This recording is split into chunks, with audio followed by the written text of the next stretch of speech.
வணக்கம் மக்களே, hi-tech Ulagan agro engineering equipments channel சார்பா நான் உங்கள் விக்னேஷ். இந்த வீடியோவில் நம்ம என்ன பார்க்க போகிறோம்னா, ஒரு 2 ஸ்ட்ரோக் என்ஜின் வந்து ஒரு ப்ரஷ் கட்டர்னா காமனாக எல்லாத்துக்கிட்டையும் இருக்கும். அந்த என்ஜின் எப்படி மெயின்டைன் பண்ணுறீங்க அப்படிங்கிறதெல்லாம் எந்த அளவுக்கு உங்களுக்கு தெரிஞ்சிருக்கும்னு எனக்கு தெரியல. நிறைய சேனல்ஸ் இதை பற்றி வீடியோ போடுறாங்க, அது எந்த அளவுக்கு உங்களுக்கு புரிஞ்சிருக்குன்னு எனக்கு தெரியல.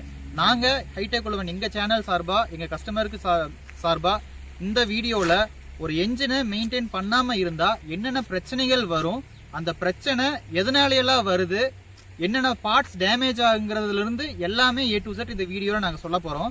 இந்த வீடியோவை ஸ்கிப் பண்ணாமல் ஃபர்ஸ்ட்லேருந்து லாஸ்ட் வரை கடைசியை பார்த்தீங்கன்னா உங்களுக்கு ஒரு ஐடியா கிடைக்கும்.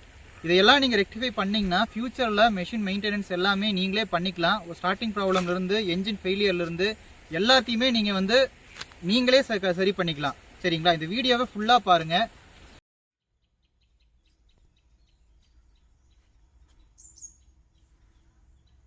வந்திருக்கிற என்ஜின் பார்த்தீங்கன்னா 2 ஸ்ட்ரோக் பெட்ரோல் என்ஜின். கஸ்டமர் எந்த அளவுக்கு யூஸ் பண்ண முடியுமோ யூஸ் பண்ணிட்டு மெயின்டைன் பண்ணாமல் வச்சுட்டாரு. அது ரன் ஆகி அதுவே நின்றுச்சு. அப்படி நின்னதுனால என்ஜினில் என்னென்ன பாதிப்பு இருக்குது, அது மெயின்டைன் பண்ணாதனால என்னென்ன பாதிப்பு இருக்குங்கிறதெல்லாம் இந்த வீடியோவில் பார்க்கலாம்.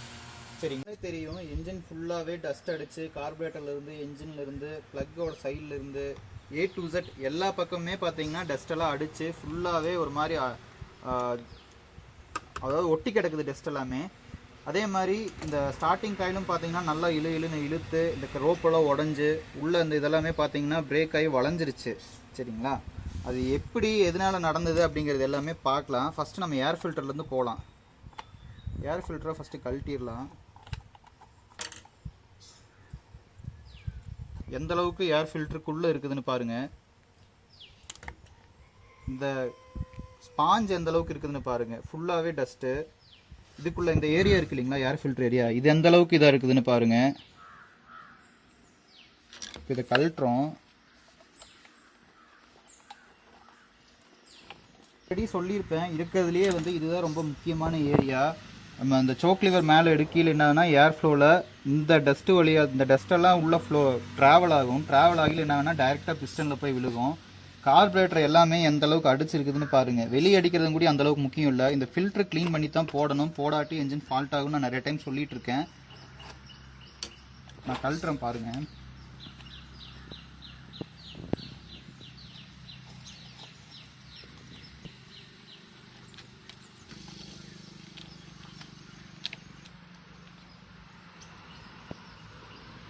ஃபுல் சைடில் கார்பரேட்டர் இருக்கிற நிலைமையை பாருங்கள் எந்த அளவுக்கு இருக்குதுன்னு.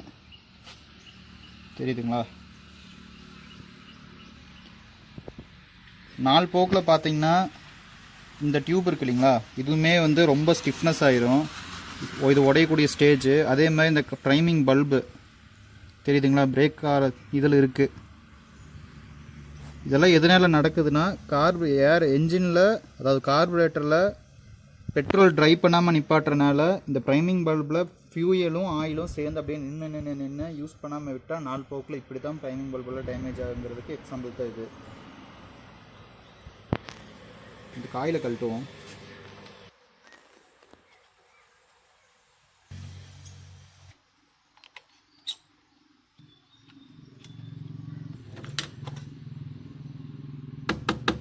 பார்த்தீங்கன்னா தெரியும், இது நல்லா பாருங்கள். ஸ்டார்ட் ஆகலைங்கிறதுக்காக இந்த காயில் இழுன்னு இழுத்து இது எந்த அளவுக்கு டேமேஜ் ஆகிருக்குதுன்னு பாருங்கள். இதனால தான் காயில் ஸ்டார்ட் ஆகலை அப்படின்னா ஒரு 2 டைம் இல்லை 3 டைமில் இழுத்து பாருங்கள். இழுத்து ஸ்டார்ட் ஆகலை அப்படின்னா கண்டிப்பாக ப்ளக்கில் ஃபியூயல் வச்சு போடுங்க, கார்பரேட்டர் க்ளீன் பண்ணி போடுங்க. இதோட அதாவது என்ஜின் மெயின்டைன் எப்படி பண்ணுறதுங்கிற தனி ஒரு வீடியோ போட்டிருப்பேன், அதை நான் டிஸ்கிரிப்ஷனில் கொடுக்குறேன். இந்த வீடியோவை பார்த்துட்டு எப்படியெல்லாம் மெயின்டைன் பண்ணணுங்கிறக்கு அந்த வீடியோ பாருங்கள். சரிங்களா? இது எந்த அளவுக்கு டேமேஜ் ஆகிருக்குதுன்னு பாருங்கள். அதிகமாக இழுத்தா இந்த ரோப் கட் ஆகி உள்ளே போய் சிக்கிக்கும்.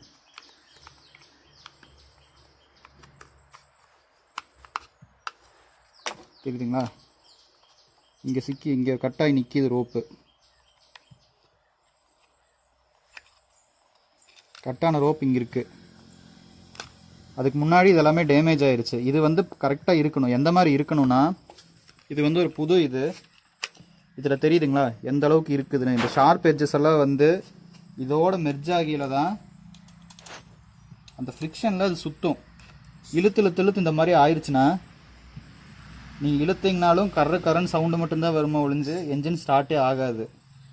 2 டைம் 3 டைம் தான், அதுக்கு மேலேனா கண்டிப்பாக இழுத்துட்டு இருக்காதீங்க, சீக்கிரம் போயிடும். இதை நான் கழட்டி காட்டுறேன்.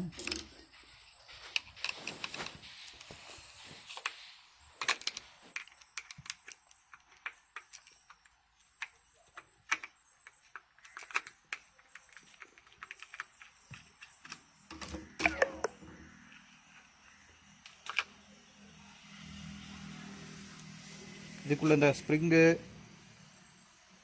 இந்த பார்ட்டு, அதாவது இந்த ஸ்டார்டிங் காயிலோட மெயின் பார்ட்டு இதெல்லாமே இருக்கும்.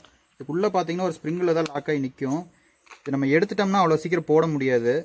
ஒரு சில இதில் இந்த பார்ட்டு மட்டுமே தனியாக கிடச்சா இது மட்டுமே மாற்றிக்கலாம். நம்ம இதை மட்டும் எடுத்துடாதீங்க. இது எடுத்திங்கன்னா ஸ்ப்ரிங்கை போடுறது ரொம்ப கஷ்டம். இந்த ஸ்டார்டிங் காயில் சம்டைம் வந்து என்ஜினில் இழுக்கிறப்போ இப்படி நின்றுக்கும், உள்ளே தானாக போகாது. அந்த மாதிரி டைமில் என்ன பண்ணணும்னா, இந்த ஸ்டார்டிங் காயில் கழட்டிட்டு இந்த ஸ்க்ரூ இருக்கு இல்லைங்களா, இந்த ஸ்க்ரூ வந்து ரொம்ப டைட்டாக இருக்கும், அதை மட்டும் சும்மா ஒரு 2 சுற்று லூஸ் பண்ணிங்கன்னா கரெக்டாக போயிடும். அப்புறம் இழுத்து பார்த்தீங்கன்னா அந்த ஃப்ரீனஸ் கிடச்சிடும். இந்த ஸ்க்ரூவில் தான் வந்து இந்த உள்ளே போகிறது, ரிட்டன் உள்ளே போகிற மெக்கானிசம் இருக்குது இந்த ஸ்ப்ரிங் மூலமாக. அதை மட்டும் பார்த்துக்குங்க. டைட்டாக இருந்தால் இது லூஸ் பண்ணிக்கோங்க. இப்போ திரும்ப இன்ஜினுக்கு வருவோம். மேலே இருக்கிற கவரை கழட்டுவோம்.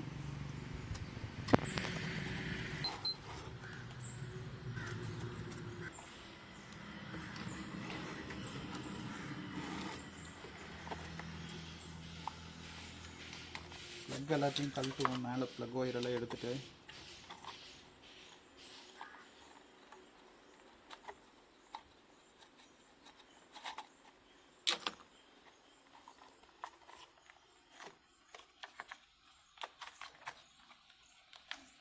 எடுத்துட்டிங்கன்னா தெரியும். இந்த என்ஜினை ஒரு இதில் சுற்றி பாருங்கள், தெரியுதுங்களா எந்த அளவுக்கு ஆயில் படிஞ்சு டஸ்டெல்லாம் ஒட்டி எந்த அளவுக்கு இருந்திருக்குது அப்படின்னு. இதில் இப்போ இழுத்து ஸ்டார்டிங் ஆகலை இல்லைங்களா, அதுக்கு என்னவா ரீசன் கூட இருக்கலாம்னா, இது வந்து ஃப்ளைவீலு. இந்த ஃப்ளைவீலில் மேலே இருக்கிற இக்னிஷன் காயிலும் ஃப்ளைவீலில் ஒரு மேக்னெட் இருக்கும். இங்கே பார்த்தீங்கன்னா தெரியுதுங்களா, இங்கே பாருங்கள், கிட்ட வந்து பாருங்கள். இது வந்து ஃப்ளைவீல் மேக்னெட்டு இங்கே இருக்குது பாருங்கள். இந்த ஃப்ளைவீல் மேக்னெட்டும் இந்த ஃப்ளைவீலில் இருக்க ஒரு சின்ன டெர்மினலும் இப்படி சுற்றி போகையில் தான், இப்படி சுற்றியில் தான் இங்கே ஸ்பார்க் ப்ரொடியூஸ் ஆகும். இப்போது இந்த ஃப்ளைவீல் ஃபுல்லாகவே ஃபுல்லாக டஸ்ட்டாக இருக்கையில் இதுக்குள்ளேயும் பார்த்தீங்கன்னா ஃபுல்லாக டஸ்ட்டாக தான் இருக்குது. இந்த ப்ளக்கும் ப்ளக்குன்ட்டேன், அது ப்ளக்கு கிடையாது. இது வந்து ஸ்டார்டிங் இக்னிஷன் காயில். இது நான் கழட்டுறப்போ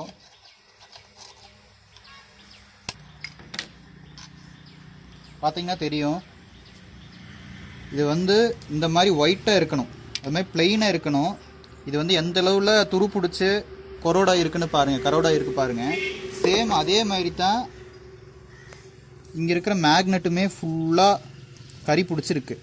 இதனால் என்ன ஆகுனா, நம்ம என்ன தான் இழுத்திங்கனாலும் இக்னிஷன் காயிலில் அந்த ரெண்டும் மெர்ஜ் ஆகினாலுமே, அந்த பட்டு உரைய ஏற்பட்டாலுமே ஸ்பார்க்குங்கிறது வரவே வராது, போதுமான கரண்ட் வராது. நம்ம ஒவ்வொரு தடவை நம்ம மிஷின் ரன் பண்ணாலும் கூடிய நாள் கழித்து என்ன பண்ணணும்னா, இந்த இடப்பட்ட கேப்பை வந்து கழட்டி க்ளீன் பண்ணணும் கன்ஃபார்ம். அதிகமாக இதில் வழியாக கரண்ட் வராதனால கூட ஸ்டார்டிங் ப்ராப்ளம் கன்ஃபார்ம் வரலாம். இந்த இக்னிஷன் காயிலில் ரேராக இன்னொரு விஷயம் நடக்கலாம். என்னென்னா, இது எல்லாமே கரெக்டாக இருந்தாலும் நம்ம இதை கனெக்ட் பண்ணுறோம் இல்லைங்களா, இப்படி வச்சு இந்த சிலிண்டர் மேலே தான் இந்த ஒயர் வந்து டச் ஆகிற மாதிரி இருக்கும்.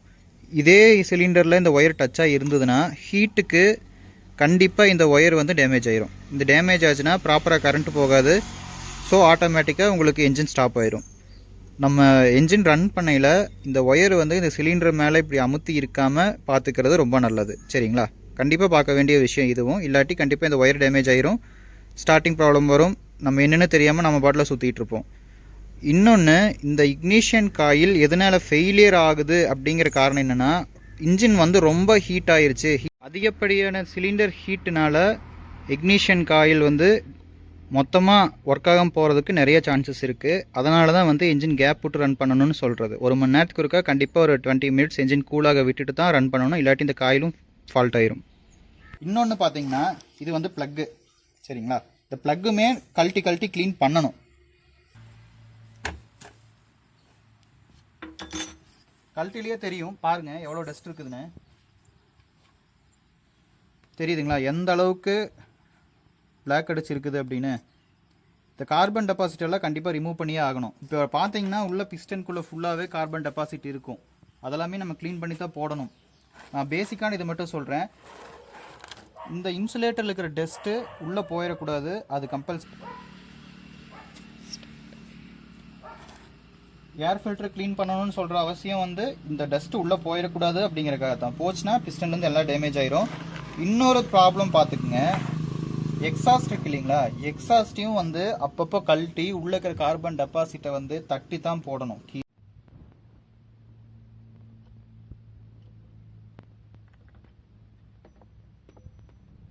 எக்ஸாஸ்ட்டை கழட்டி நல்லா தட்டினீங்கன்னா உள்ளே இருக்கிற கார்பன் டெபாசிட் வெளியே வரும். சரிங்களா, இதுக்குள்ளே ஃபுல்லாக கார்பன் டெபாசிட்டாக இருக்கும். அது எப்படியெல்லாம் பார்க்கலான்னா, இங்கே பாருங்க, இதில் கொஞ்சம் ஜூம் பண்ணுங்க. உள்ளே தெரியுதுங்களா எவ்வளோ கார்பன் டெபாசிட் ஆகிருக்குதுன்னு?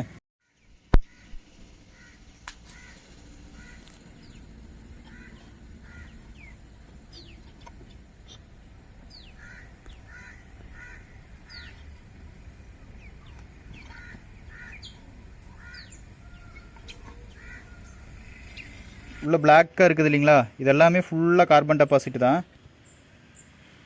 இந்த பக்கம் சைடு இருக்குது. இன்சுலேட்டர் சைடு பார்த்தீங்கன்னாலும் ஏதோ டேமேஜஸ் இருந்தால் தெரியும்.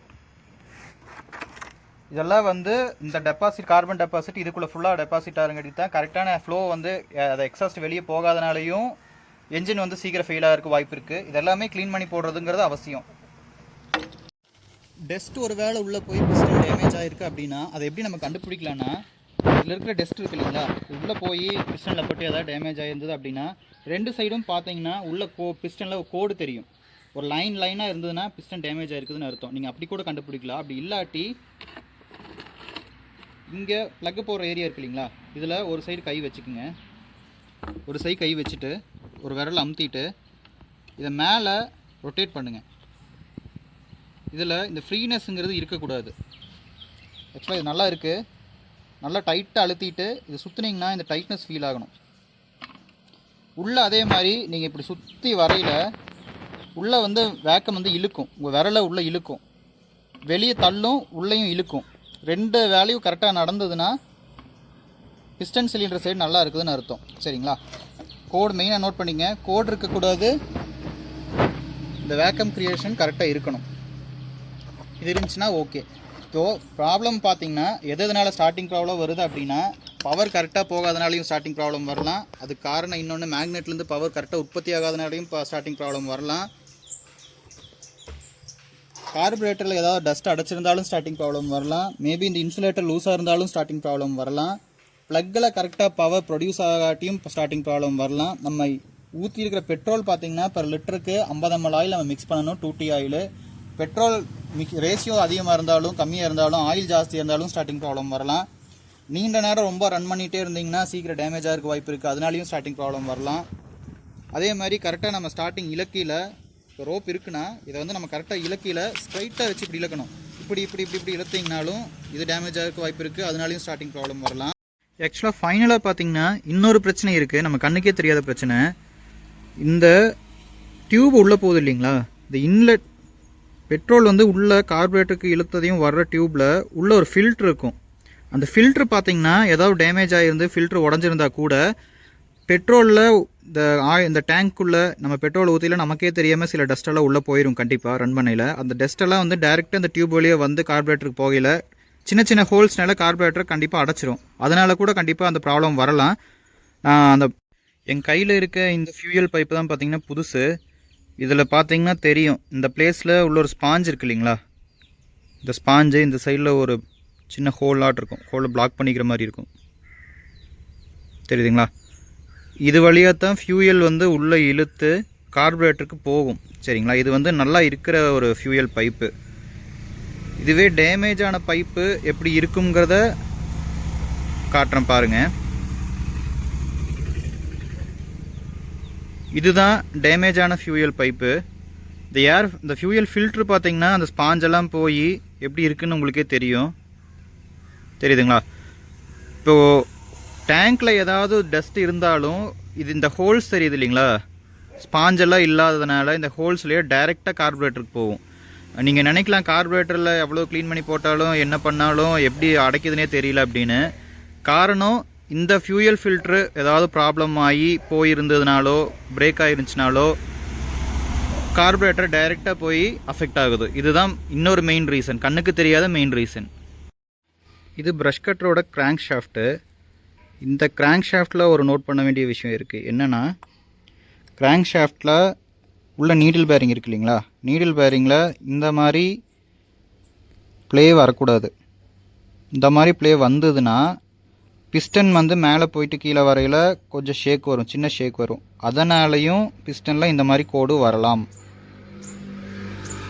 ஓகேங்களா? இந்த மாதிரி கோடு வந்து அதாவது இந்த இது வழியாக இன்லெட் மேனிஃபோல்டு வழியாக உள்ள ஏதாவது டஸ்ட்டு போனாலும் இந்த மாதிரி கோடு வரலாம். கிராங்க் ஷாஃப்ட் டேமேஜ் ஆகி இந்த மாதிரி ப்ளே இருந்ததுன்னா, நீடில் பேரிங் போய் இந்த மாதிரி ப்ளே இருந்ததுன்னா கூட பிஸ்டன் சிலிண்டர் டேமேஜ் ஆகிறதுக்கு வாய்ப்பு இருக்குது. அதையும் கண்டிப்பாக பார்த்துக்கணும். 2 ஸ்ட்ரோக் என்ஜினில் என்னால் முடிஞ்ச அளவுக்கு நார்மலாக என்னென்ன பிரச்சனைலாம் வருமோ ஸ்டார்டிங் ட்ரபிள் பொறுத்த வரைக்கும் எல்லாத்தையுமே வந்து ஒரு கோர்வையை இந்த வீடியோவில் நான் உங்களுக்கு கொடுத்துருக்கேன்னு நம்புகிறேன். இதில் விட்டு போன ஏதாவது விஷயங்கள் ஏதாவது இருந்ததுன்னா நான் வேற ஒரு வீடியோவாக போடுறேன். நம்ம 2 ஸ்ட்ரோக் பற்றி நிறைய பார்த்துட்டு இருக்கோம். 4 ஸ்ட்ரோக்கோட மெயின்டெனன்ஸ் பற்றியும் நம்ம ஃபியூச்சரில் பார்ப்போம். அதையும் நாங்கள் வீடியோஸ் அப்லோட் பண்ணுறோம். அதாவது எங்களோட நோக்கம் என்னென்னா, கஸ்டமரே ஆகிய நீங்களே வந்து இதோட மெயின்டெனன்ஸ் எல்லாம் பார்த்துட்டு நீங்களே அதை சர்வீஸும் பண்ணிக்கிறது எங்களோட நோக்கம். எங்களோட கஸ்டமர் ஹைடெக் உழவன் கஸ்டமர் எல்லாத்துக்கும் நாங்கள் சொல்கிறது இதுதான். எல்லாமே சின்னவங்களாக இருந்தாலும் சரி, பெரியவங்களாக இருந்தாலும் சரி, ஒரு மெஷினை கஸ்டமரான நீங்களே சர்வீஸ் பண்ணி அதை வந்து மெயின்டைன் பண்ணுறது தான் வந்து எங்களுடைய முழு நோக்கமும். அதை எந்த அளவுக்கு கற்றுக் கொடுக்க முடியுமோ அதை நாங்கள் உங்களுக்கு முடிஞ்ச வரைக்கும் வீடியோவில் கைட் பண்ணி கொடுப்போம். இந்த வீடியோ பிடிச்சிருக்குன்னு நான் நம்புகிறேன். ஏதாவது டீட்டெயில்ஸ் உங்களுக்கு தெரிய விரும்புனா எங்களோட வாட்ஸ்அப் நம்பர் 9080193008 நம்பருக்கு கான்டாக்ட் பண்ணுங்கள், இல்லாட்டி ஃபோன் பண்ணுங்கள். ஒருவேளை கால் எங்களுக்கு கனெக்ட் ஆகலை அப்படின்னா நீங்கள் மெயில் கூட பண்ணலாம், வாட்ஸ்அப் பண்ணலாம். எங்களால் முடிஞ்ச சீக்கிரத்தில் உங்களுக்கு நாங்கள் ரிப்ளை கொடுக்குறோம். நன்றி, வணக்கம்.